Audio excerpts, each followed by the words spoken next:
به نام خدا. اساس الگوی جین به روش مولر رو میخوام خدمت عزیزان بیان کنم.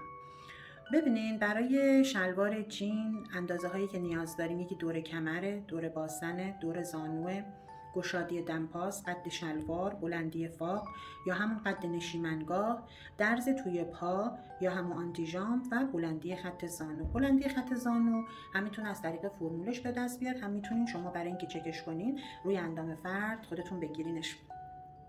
عکس های اندازه گیری هم خدمتتون ارسال کردم، میتونید طبق اون اندازه های باب میلتون رو انجام بدید. شما میاین ابتدا یه خط راستی رسم میکنیم و خطی بر اون عمود میکنیم. نقطه شروعمون رو نقطه 1 قرار میدیم. از نقطه 1 تا 2 به اندازه قد نشیمنگاه یا همون به اندازه بلندی فاق فرد جدا میکنیم. میتونین از نقطه 1 تا 3 قد فرد رو اندازه بگیریم، قد شلوار فرد رو. بعضیا میگن وقتی که ما این کار رو انجام میدیم قد آنتیژامپمون کوتاه در میاد. میتونین از نقطه 2 تا 3 قد آنتیژامپ فرد رو روی الگوتون جدا کنین. هر دو روشش درسته. بعد میایم فاصله بین نقطه 2 که قد فاقمونه و نقطه 3 که قد کامل شلوارمونه رو نصف میکنیم. به اضافه 4 تا 5 سانتی متر از پایین بیاین بالا و خط زانو طبق فرمول براتون به دست میاد.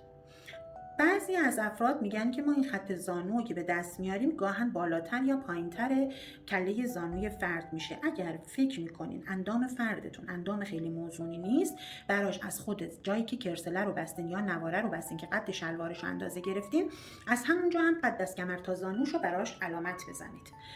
خب پس 1 تا 2 من شد قد نشیمنگاه یا بلندی فاقم، قد 2 تا 3 من شد قد آنتیژامپم، چون من خودم اینجوری اندازه گیری میکنم.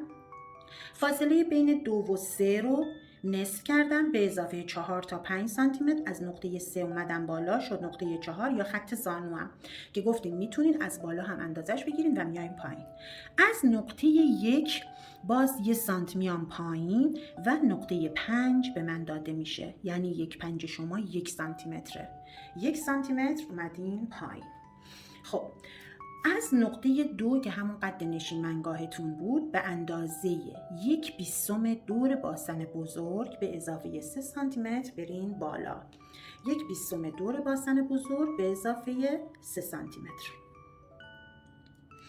میرین بالا. پس نقطه 6 به دست میاد. 1/20 دور باسن بزرگ به اضافه 3 سانتی متر. این در از خط باسن شما رو به دست میاره. از خطوط 3، 4، 2، 6 و 5 خطوطی بر صف هم عمود رسم میکنم.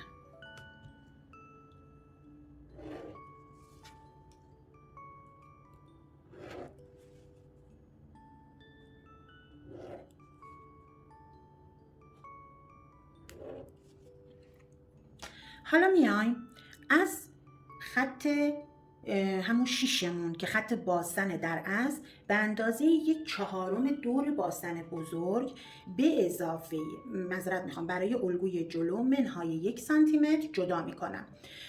از نقطه 6 یا خط باسن 1/4 دور باسن بزرگ منهای 1 سانتی متر. اینو بهش اصطلاحاً توی اندازه های مولر حتی بزرگی پیش هم میگن. دور باسن بزرگمون اگه ما 100 در نظر بگیریم 1/4 میشه 25 منهای 1 میشه 24 سانت.